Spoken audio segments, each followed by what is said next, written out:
দাদা এই এই যে এটা কি বলেন, এটা কোত্থেকে পাইলেন, বীজ কিভাবে করলেন? এটা আসলে জ্যামাইকান কার্ল আলু। আমাদের দেশে যেটাকে ডাটা বলা হয় সেই ডাটাই, কিন্তু এটা বিশেষত্ব হলো যে আপনি এটা হলো এই রক্তবীজের বংশের মতো, আপনি কাটবেন যত কাটবেন তত হতে থাকবে ব্রাঞ্চ। এবং এটা এটা চমৎকার, খেতে খুব ভালো লাগে। আপনি এটার বীজ কোত্থেকে পেলেন? আমি আমি বীজ না, এটা চারা কিনে এনেছি আমি ইয়ে থেকে, আপনার সানভ্যালি থেকে, মাঝে মাঝে চাইনিজ দোকান থেকে। সানভ্যালিটা কোথায়? সানভ্যালি হলো আপনার বার্চ মাউন্ট আর ড্যানফোর্ডে। ওখানে ওই চারাগুলি পাওয়া যায় ওখানে সামারে? চারাগুলো পাওয়া যায়। আচ্ছা। ওখানে চারাগুলো পাওয়া যায়। আপনি তারপরে আমি একটা জিনিস দেখছি আপনার, এইটা একটা ডাটা, এমন বড় ডাটা টরন্টোতে দেখি নাই, আর এত সুন্দর ফুলও হয়েছে উপরে। আপনি বীজ কোত্থেকে পাইলেন, বা এটা এত বড় আর কত বড় করবেন?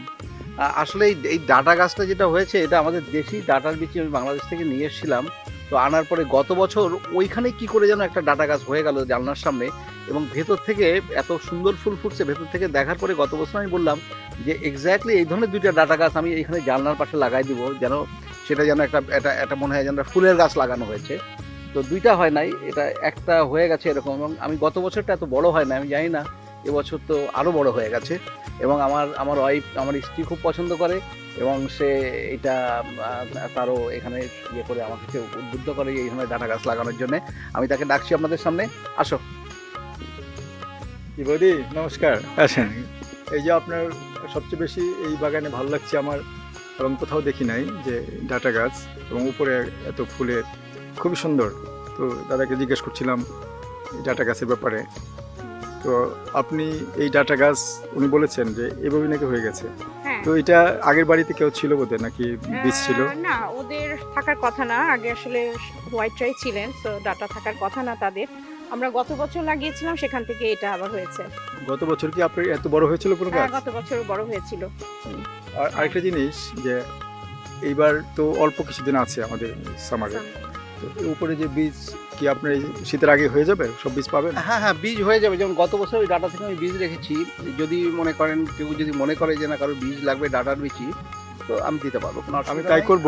আপনাদের মাধ্যমে আমি বলছি যে আমি ডাটার বীজই। হ্যাঁ, আমি আপনার টেলিফোন নাম্বার অনেককে দিয়ে দিব, সবাই যেন আপনার কাছে বীজ নিয়ে যায়। আসলে 2-3টা বীজ হলেই চলে, অনেক হ্যাঁ। করতে পারবে। এবং সবার বাড়িতেই এরকম একটা ডাটা গাছ থাকলে সবাই খুব আনন্দ পাবে।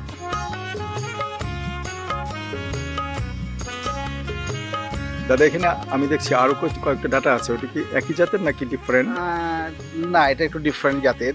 এখানে আরো কিছু গাছ আপনাদের, আমাদের পরিচিত বাংলাদেশ, এগুলি সম্বন্ধে একটু বলেন। এটা করলা দেখছি, তারপরে ভিতরে আপনার এত সুন্দর লাউ, কচু শাক, তারপরে পাট শাক। মরিচ আছে। এই কচু, আপনার এই যে এখানে আপনার পাট শাক, এগুলি বীজ কোত্থেকে পালেন? এবং এটা জানার উদ্দেশ্য হলো যে অন্য যারা বাগান করতে যায় তাদের তো বীজ দরকার হবে, চারা দরকার হবে, তারা যেন জানতে পারে কোথা থেকে পাওয়া যায়। এটা পাট শাক হয়েছে, আমার এক ফ্রেন্ড দিয়েছে, ও আমেরিকাতে টেক্সাসে থাকে। ও বছর 3 আগে আমাকে দিয়ে গিয়েছিল, তা আমরা ট্রাই করি নাই, এবছরই ফার্স্ট ট্রাই করলাম। আর কচু শাকটা ওই যে ছোট কচুর মুখী কিনে এনে বাংলাদেশি দোকান থেকে, ওখান থেকে আর কি লাগানো হয়েছে। আর এত সুন্দর লাউয়ের বাগান সম্বন্ধে বলেন দাদা একটু। হ্যাঁ, এখানে আসলে লাউ গাছ আছে, 2 ধরনের লাউ গাছ। একটা হলো আপনার ওই ইয়ে যেটা বলে আপনার লং স্কোয়াশ যেটা বলে, আর আরেকটা আছে হলো ডান পাশের গাছটা আছে হলো নির্মলদার যে ইয়েটা চারা, গোল লাউ, আমাদের দেশি লাউ। 2 ধরনের লাউ গাছ। কিন্তু আমার লাউ গাছে যেটা হয়েছে কি আপনার, মানে লাউ গাছের চেহারা এত ভালো হয়েছে যে আসলে ফলনটা ওইরকম আশানুরূপ এখন অব্দি শুরু হয় নাই। 2-3টা লাউ ধরছে, আশা করছি। আপনি কি জানেন কিনা, বা আপনি তো আগে করেছেন, লাউয়ের জন্য তো আপনার পরাগায়ন করতে হয়, আপনি কি পরাগায়ন করেন? হ্যাঁ, আমি পরাগায়ন করি। হ্যাঁ, পরাগায়ন করি। দাদা, এখানে দেখছি আপনার এই বিন গাছ। আমার মনে হয় একটু আগেই বৌদি আমাদের সিদ্ধ করে খাওয়ালো যে বিনগুলি খুব মজাদার। এটা আসলে কোন দেশের ভ্যারাইটি, এবং খুব সুস্বাদু ছিল, এবং এই গাছটা ওখানে খুব সুন্দর হয়েছে। তা আপনি এই বীজ কোত্থেকে পেলেন, এবং 3টা ভ্যারাইটি, এটা স্পেসিফিক কোনো নাম আছে কিনা, এবং চাষের ব্যাপারে কোনো বিশেষ কোনো সতর্কতা নিতে হয় কিনা? এটা আসলে ওই দোকানে যখন গেছি চারা কিনতে, তো এটাকে বলে পোল বিন। এক ধরনের বিন আছে যেটা মাটিতে দিয়ে আপনার ধরেন 1 ফিটের মতো উঁচু হয়, ওইটা এক ধরনের বিন। এইগুলো পোলের উপরে ওঠে। আপনি অনুরোধ করবো যে কোত্থেকে পেলেন, ওই দোকানের নাম সহ বললে। দিল্লি থেকে কিনেছিলাম। হ্যাঁ, সানভ্যালি থেকে কিনেছি, এবং ভেতরে আপনার ইয়েলো বিন আছে, লম্বা আরও, মানে ওই যেটা আগে বলেছি আপনাকে, কম জায়গা তো আমি সব কিছু একটু একটু করে মিক্স করে দিয়েছি। যেমন ওইটা যদি কোনোভাবে ফেল করে তাহলে যেন এই পোল বিনটা হয়, এই জন্য পোল বিনটা অল্টারনেটিভ নিয়ে আসে এবং এটা দেখা যাচ্ছে ওইটা এটা ফলনটা ভালো ফলনটা হচ্ছে। খুব ভালো হয়েছে। বৌদি, হ্যাঁ। এই যে স্কোয়াশ দেখতে পাচ্ছি, খুব সুন্দর দেখতে। এই স্কোয়াশ গাছ আপনি চারা কোত্থেকে পেলেন এবং আরও অনেক হবে, সুন্দর চারা হয়েছে, আপনি এই সম্বন্ধে কিছু বলেন। এটা আসলে এই চারাটা আমরা লাগাইনি, এটা হয়েছে ওই বিচি থেকেই।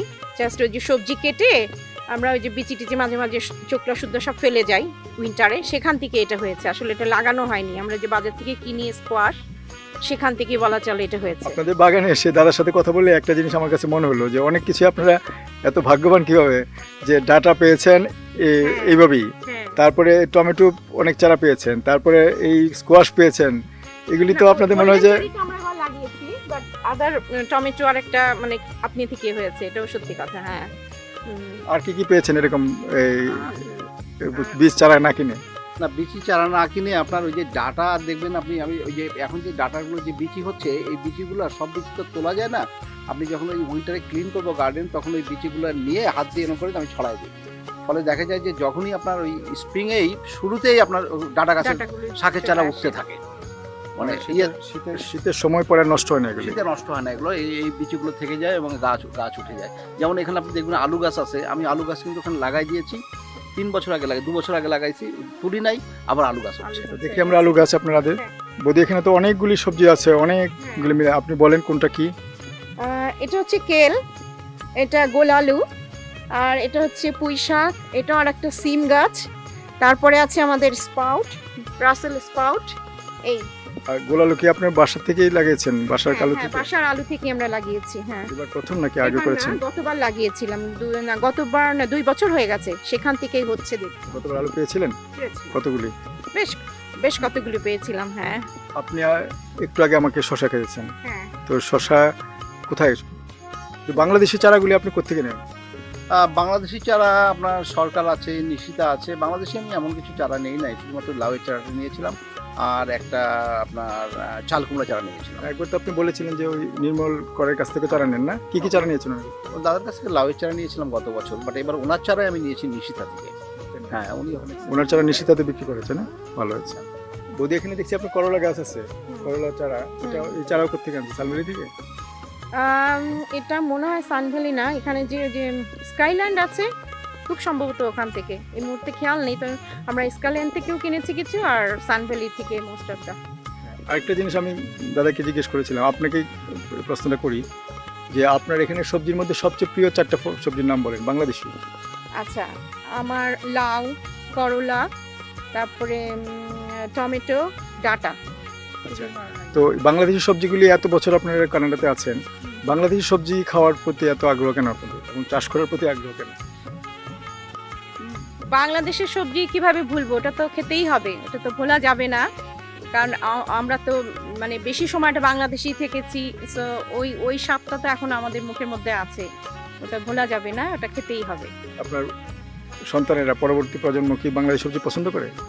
হ্যাঁ, ওরা খায়। হ্যাঁ, আমার ছেলে মেয়ে ওরা মাছ সবজি এগুলো পছন্দ করে। দাদা, আপনি তো ইঞ্জিনিয়ার, তো এদেশে সবজি এত সুন্দর বাগান করলেন, আপনাকে কি এখানকার কৃষিবিদ যারা আছে কোনো বিশেষজ্ঞ আপনার কোনো সহায়তা করেছে বা তাদের কাছে সহায়তা চাইলে কি আপনি পান? আসলে হ্যাঁ, যেমন নির্মলাটা আছেন, ওনারা যারা আছেন ওনারা তো সহযোগিতা সবসময় করতে চান। তো নন্দন টিভির পক্ষ থেকে আপনাদের দুজনকে ধন্যবাদ যে আপনারা এত সুন্দর বাগান করেছেন এবং আমাদেরকে অনুমতি দিয়েছেন আপনার বাগান দর্শকদের দেখানোর জন্য। আমাদের মূল উদ্দেশ্য হলো যে টরন্টোতে প্রবাসী বাংলাদেশি যারা আছে তারা যেন এরকম সুন্দর বাগান দেখে উৎসাহিত হয় এবং নিজেরাও করে, তাজা শাকসবজি খায় এবং পরবর্তী প্রজন্মকে শিখিয়ে যায় যে এই সবজিগুলি কত স্বাদের। ধন্যবাদ আপনাদেরকে। আপনাদেরকে ধন্যবাদ আমাদের বাসায় আসার জন্য, এই বাগান সবাইকে দেখানোর জন্য অনেক ধন্যবাদ। নমস্কার। হ্যাঁ, নমস্কার, ভালো থাকবেন, আপনাদের সবাইকে ধন্যবাদ। দর্শক, এতক্ষণ আপনারা নন্দন টেলিভিশনের কৃষি বিষয়ক অনুষ্ঠান প্রবাসের চাষ দেখলেন। এই অনুষ্ঠানে আপনাদেরকে আমরা বাংলাদেশি বিভিন্ন শাক সবজি উপস্থাপন করলাম এবং কোথা থেকে চারা পাওয়া যায়, কিভাবে করতে হয়, সব কিছু আপনাদের সামনে বিস্তারিত উপস্থাপন করা হয়েছে। আশা করি বাগান দেখে আপনারা উৎসাহিত হয়েছেন এবং এই সুন্দরভাবে বাগান করার জন্য আপনারা উৎসাহিত হবেন এবং কোথা থেকে চারা পাওয়া যায় সেভাবে চারা সংগ্রহ করে আপনারা নিজের বাড়ির পিছনে সুন্দর বাগান গড়ে তুলতে পারেন এবং তাজা শাকসবজি খেতে পারেন। এই অনুষ্ঠান দেখে যদি আপনারা উপকৃত হন, আমাদের এই পরিশ্রম সার্থক হবে। আশা করি আপনারা নন্দন টেলিভিশন দেখবেন, নন্দন টেলিভিশনের কৃষি বিষয়ক অনুষ্ঠান প্রবাসী চাষ দেখবেন। সবাইকে ধন্যবাদ। আবার দেখা হবে অন্য কোনো অনুষ্ঠানে।